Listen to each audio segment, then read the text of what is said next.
So let's start. Assalamu alaikum. Okay, that was the hardest part for me, but it's really nice to see all of you here. Thank you very much for coming. My name is Margarita, as I said, and this is my colleague Shahriyo. We are both responsible for hiring IT team here in Uzbekistan, and we are really happy to be here with you today. We have a workshop for you, not just a theoretical one, but like a practical section. We will discuss one of the most important parts in recruitment, your CVs. What works, what doesn't, and how to fix it actually. And if you have any questions, we will have short stops. You can ask them in any question, in any language you like, Uzbek, Russian, or English. Shahriyo will help me if I need so. Okay, so let's start. Let me start with something real. Why do strong developers get rejected? Can you imagine a situation when an experienced developer sends 50 applications, gets 20 rejections and 0 interviews? You would say that this is a made-up story, but honestly speaking, we see it on an everyday basis. And here's the hard part. The problem is not the skills. The problem is how developers show them and demonstrate them to the companies. They know the stack, they have experience, but they still are getting rejected. Why? That's what we are going to answer today. Quick question. Have anyone here ever sent many CVs, many applications and never heard back? Raise your hand if it was so. Okay, I see a number of hands now. You're not alone for sure, and this is quite more common than you may think. The good news, it's not your skills, not always your skills. It's about something about how you show them. And that's something we can fix today. Okay, the main idea of the whole workshop is that your skills are not equal to the market value. You can be a great developer, but if recruiter can't see it, then the skills are invisible. And your CV isn't the list of things you do. It's basically your marketing document, and it sells you. And today we'll help you to make this document actually work for you. So here's our plan for today. First, we will explain how actually recruiters evaluate your CV and how fast. Second, why CV fail and what mistakes developers do while creating their CVs. Third, how to package experience for global companies. And fourth, LinkedIn and ATS strategy. And at the end, we will do live CV rewrites with real feedbacks, real CVs, and so on. So let's start with most important rule. Okay. Have you ever thought how much time does a recruiter spend on each CV? How fast does the market judge you? Anyone wants to guess? Just give me some figures, maybe like 5 minutes, 2 minutes. Huh? 2 seconds. Okay. Okay. Well, I have the answer on the next slide, and may surprise you. Actually, a recruiter usually spends 10 to 15 seconds on each CV. And the question, and we run for a number of questions to understand whether we want to spend more time. The first one is, who are you? Not just your name, but what do you actually do? Secondly, it's how senior are you? Are you a junior, mid, senior, or maybe a lead? What is your technical stack and whether it fits our expectations and our position? Have you ever worked at scale, like real figures, numbers, projects? And the fifth, the last one, is it worth more time? So should we look further and spend more minutes on your CV? If your CV doesn't answer those questions clear, the recruiter will move on. And it's not about something personal, it's just about how it works. Because we look through a big number of CVs on a daily basis, especially in big tech companies. I just want to have a short tip here. If you want to get attention, you need to put the most important information on the top, and it should be quite clear and easy for a recruiter to find out. Okay, and here's another question for you. Do you build your CVs for yourself or for recruiters? Honestly speaking, most of the people actually do it for themselves. They write a story, their path, their way, and it's quite clear for them. It's something they understand and see very important. But a recruiter is not a friend or your mom or your wife. It's a professional person who is not reading your story. They're scanning to find the perfect match. And it requires a different way of writing. We will show today the main ideas how to do it right. Okay, here are just some simple samples, how you write usually in CV and how recruiter reads. For instance, you can write that you participated in a project. Okay, and for recruiter, it's an unclear role. What exactly have you done there? You worked on a backend. Okay, if I'm looking for a backend developer, I kind of guessed that you work on a backend. But what did you do exactly? The same question. You improved services. Okay, it sounds good, but some metrics are required for sure, because we don't understand what exactly was done with the services and how you measure the improvement. Is it just your feeling, or is it real numbers that prove it? Or one of my favorite ones, you used microservices. I would say that 90% now used microservices, especially if they're working for something like real and up to date. And last but not the least, if you write that you were responsible for something, you need to provide some ownership here, because every employee in every company, even me and Shahriyor, we're responsible for something. For instance, we're responsible for hiring people. You are responsible for maintaining like microservices, whatever. And you need to prove that something lays beyond it. Okay, maybe somebody has bullets like this, want to discuss? Okay. Okay, let's move on to the next part, and I want you to look at the right side of the screen. Here you can see a CV which was created by AI. It's a kind of CV that we see every day. And as you can see, it's a developer, Javohar. He's from Tashkent, backend developer from Uzum. So let's go one by one through the mistakes. So first one, look at the skills: Java, Spring, Spring Boot, Docker, and so on.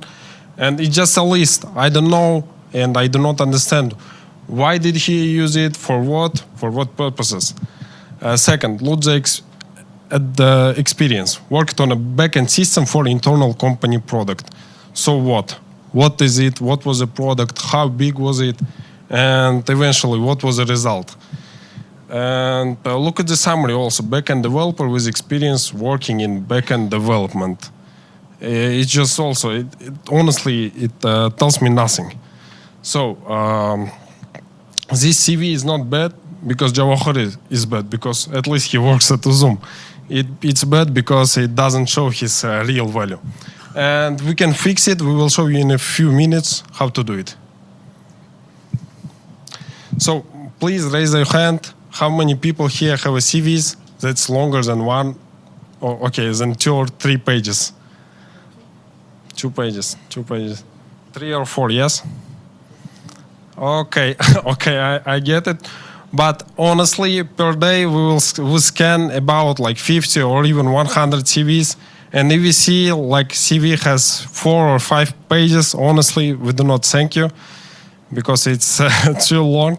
That's why 1 or 2 pages is the best option. If it's longer, please just cut it.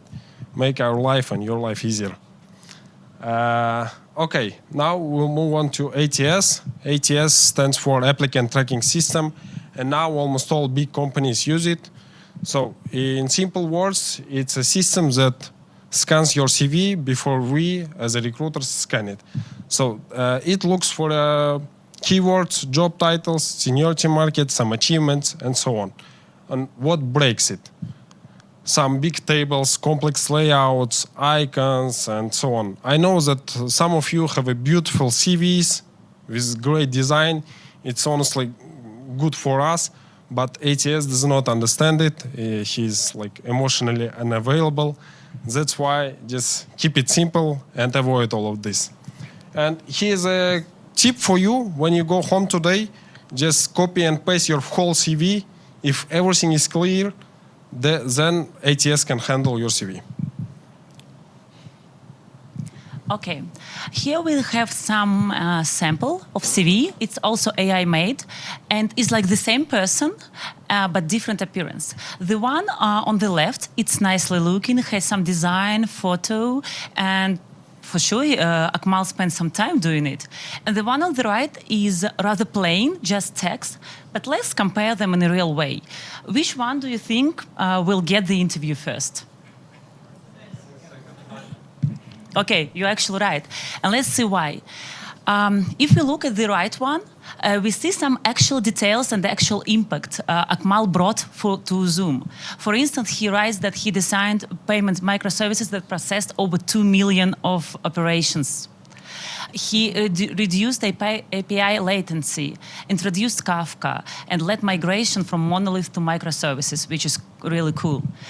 So it gives me some understanding what he has already done and how we can use it in our products. But if we look on the left one, which is actually nicely looking, we see some skills listed, and we see in experience just Zoom. Okay, the name of the company already tells me something, but I don't know what exactly he did within it. So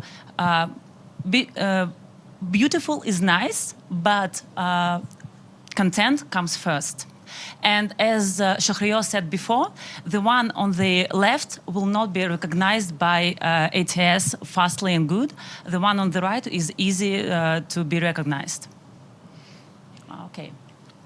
So, and okay, we'll go to local versus global markets. Many of you started in the local companies, and it's quite common for developers. And when you apply to a local company, you do it in a different approach than for a global one. For instance, for a local market, you can use quite simple CV. You will write that you built admin panel, fixed bugs quickly, and supported releases. And since the companies on the local market know each other quite good, it may be enough. But if you want to apply to a big tech or global roles, then you will have to manage it. You will need to mention what you did at scale. Have you ever worked with distributed system? What was the ownership and the metrics and leadership signals? So instead of writing that you built an admin panel, you probably can write that you delivered internal operations platform that served some amount of users. So figures and the result. Instead of fixing bugs, you can write that you improved release stability and give the percentage. So it also gives you some figures and actual impact.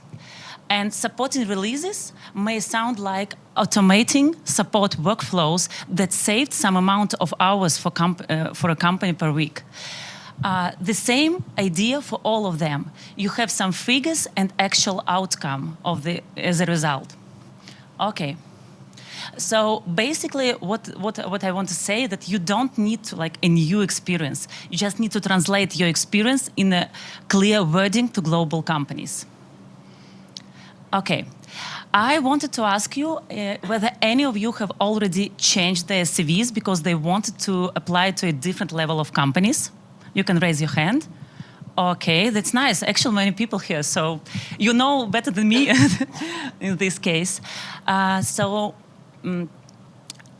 It's very important to understand that you're not lying. You're just translating your work and your experience into the language the company can understand and can hear and can recognize. Okay, here are just some rewrite examples also. We should have chosen one of the most popular ones we see on a daily basis. And one of them is developing payment services. There are many fintech companies in Tashkent, and we usually meet candidates from fintech. And most of them, of course, have worked on like some payment services. But if you write it just in this way, it's not clear what exactly you did there.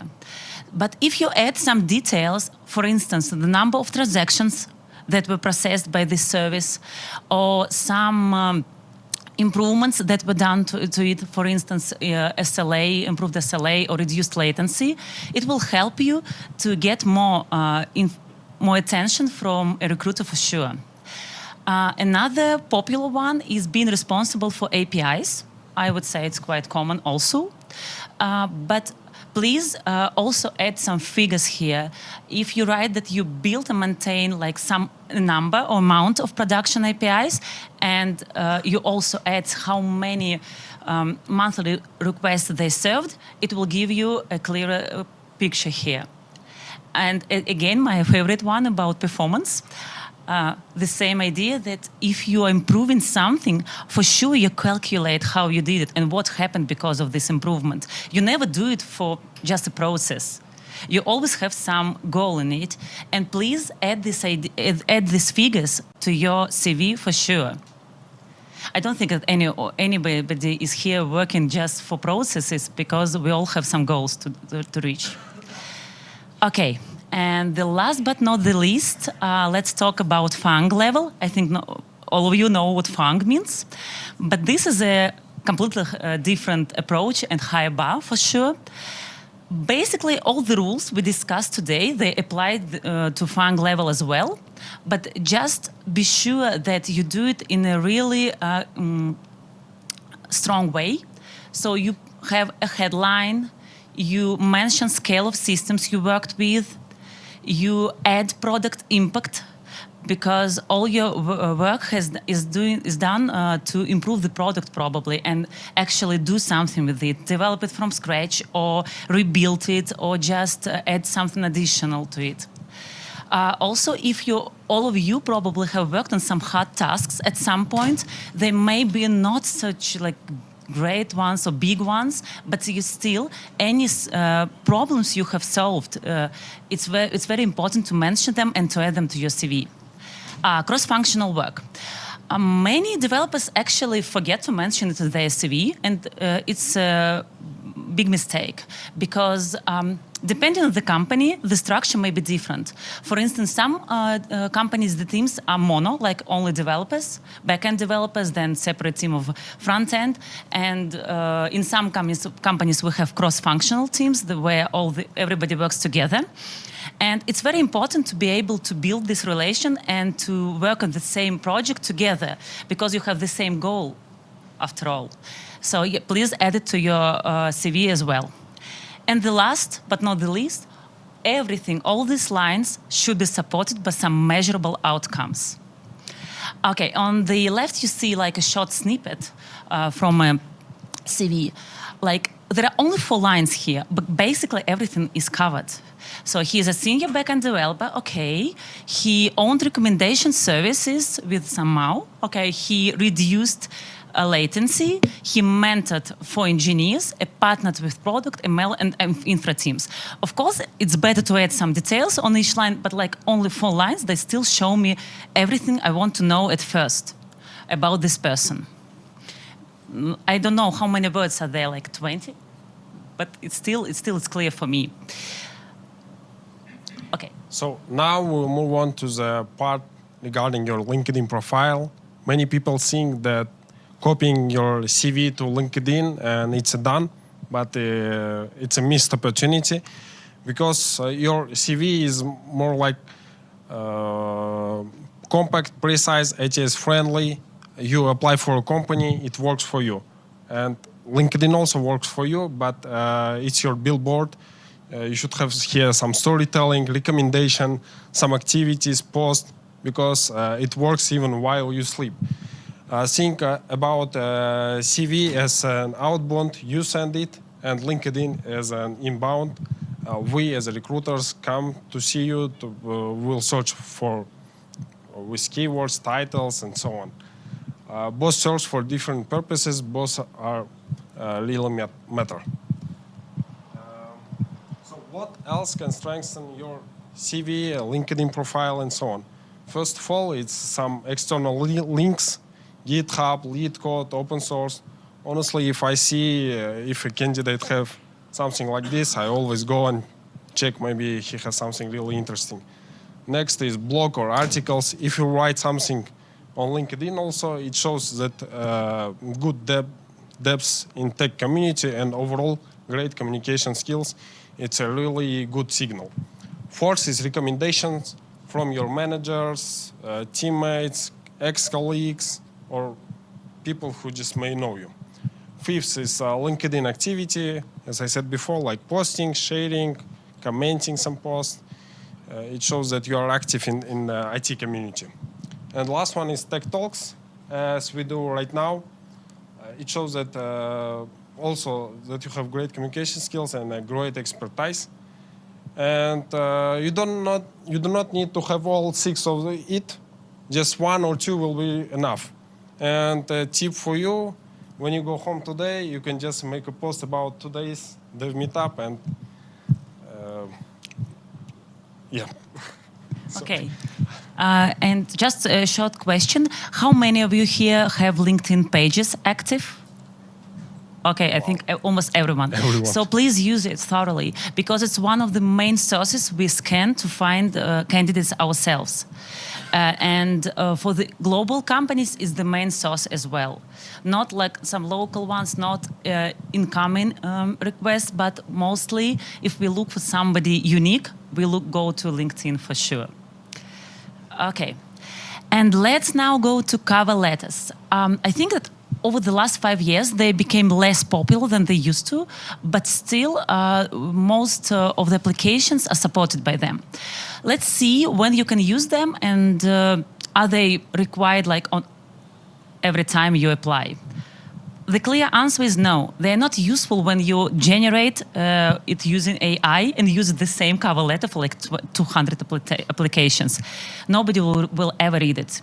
It's not useful when you're trying to rescue a weak profile. As we said before, we firstly scan the CV and then we will go to cover letter. If we find CV interesting, then yes, we will read it through. But if the profile is weak in general, no, nobody will read it.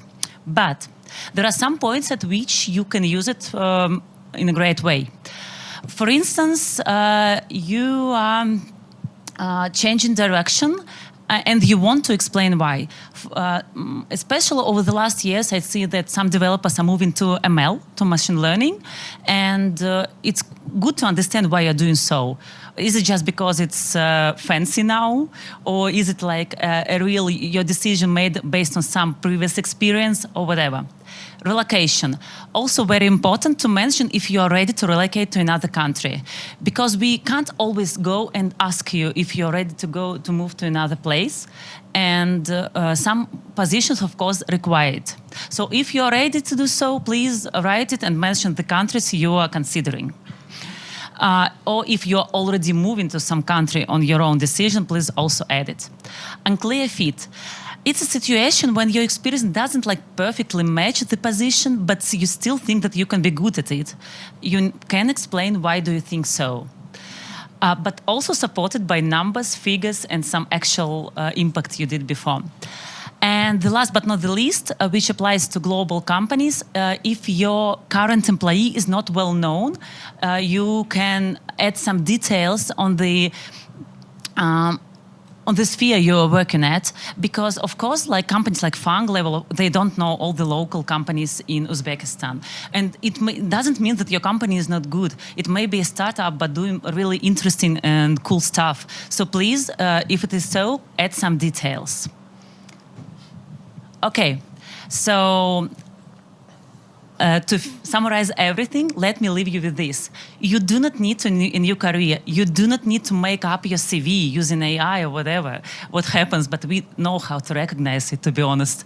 And you just need to give a market a clearer signal. Everything we talked about today, the rewrites, the numbers, the structure, it's all about one thing. You need to make your value impossible to ignore. You have the experience, but now please think about how make the market and the world to see it and recognize it. So here's a final checklist for today. First, your CV should be 1 or 2 pages. If it's longer, just cut it. Second, strong first 15 seconds. Your title, achievements, summary, it should be strong and right at the top. Third, impact and numbers, not just information what you build. Please support it with numbers, with real numbers and so on. Fourth, is your CV tailored to market or to company you are applying for? Fifth, is your CV ATS friendly? As I said before, just copy and paste for Notepad and it will be obvious. And the last one is your LinkedIn profile active and updated? So Okay. And that's basically everything from us. Thank you very much.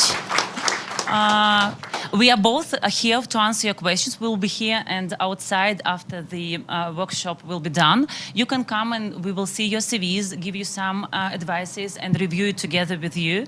And if you want to send it later, you also can do it so.